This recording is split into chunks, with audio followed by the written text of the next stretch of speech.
In 1519, a Spanish expedition marched toward the heart of Mexico. What they found stunned them. Rising from the middle of a vast lake was a city of stone, color, and canals, larger than London, cleaner than Paris, and more organized than most cities in Europe. A floating capital. Within 2 years, it would be destroyed.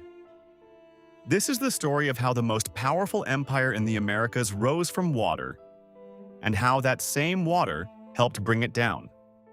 Tenochtitlan was built on an island in Lake Texcoco. At first glance, this seems like a terrible place to build a capital, but geography is rarely accidental. The island provided natural defense. 3 narrow causeways connected the city to the mainland, each easily guarded, easily destroyed if needed. Surrounding waters acted like a moat. This was strategic brilliance. By the early 1500s, the city had grown to an estimated 200,000 people, possibly making it one of the largest cities in the world at the time. It had aqueducts bringing fresh water, massive marketplaces, canals filled with canoes transporting goods daily. And at its center stood towering temples rising above the lake. This was not a primitive society. This was a superpower. Moctezuma Seku ruled an empire built through conquest and tribute. The Aztec Empire stretched across much of central Mexico. Conquered cities were forced to pay tribute: food, textiles, precious goods, even captives for ritual sacrifice. Power radiated outward from the island capital. But beneath that power was tension. Many subjected city-states resented Aztec dominance. They obeyed out of fear, not loyalty.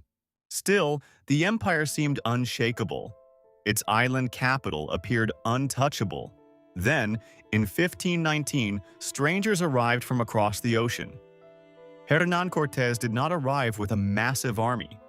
He had roughly 500 soldiers, a handful of horses, some cannons, and ambition. But Cortés understood something crucial. He didn't need to defeat the empire alone. He needed allies. Many indigenous groups who resented Aztec rule saw an opportunity. They joined the Spanish campaign, thousands upon thousands of warriors. What began as a foreign intrusion quickly became a regional rebellion. When Cortés and his forces first entered Tenochtitlan, they were awestruck. Bridges crossed canals. Markets overflowed with goods.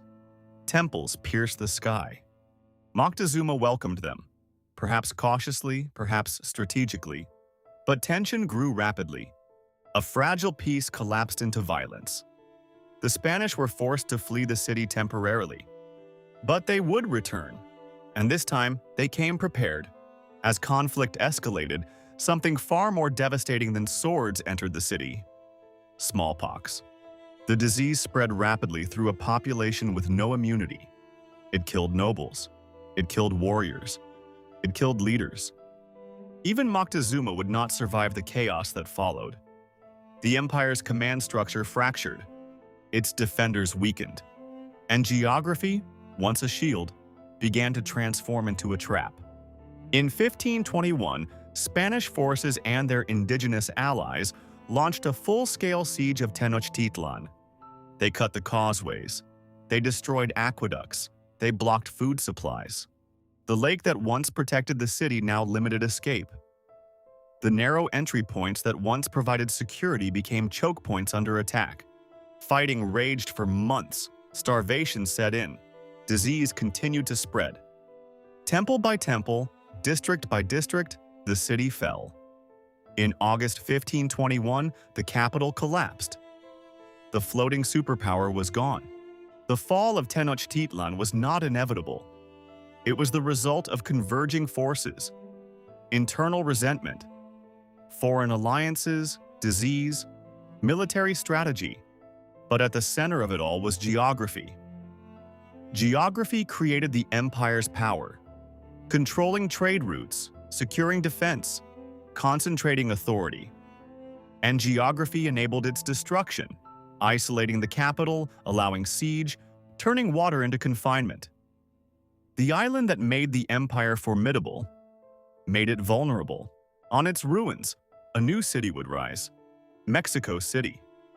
But beneath its streets lies the memory of a civilization that mastered its environment until the world around it changed. This was Meridian, where geography shapes history. If you enjoyed this deep dive, subscribe for more explorations into the forces that shaped our world. Because every border, every empire, and every civilization begins with geography.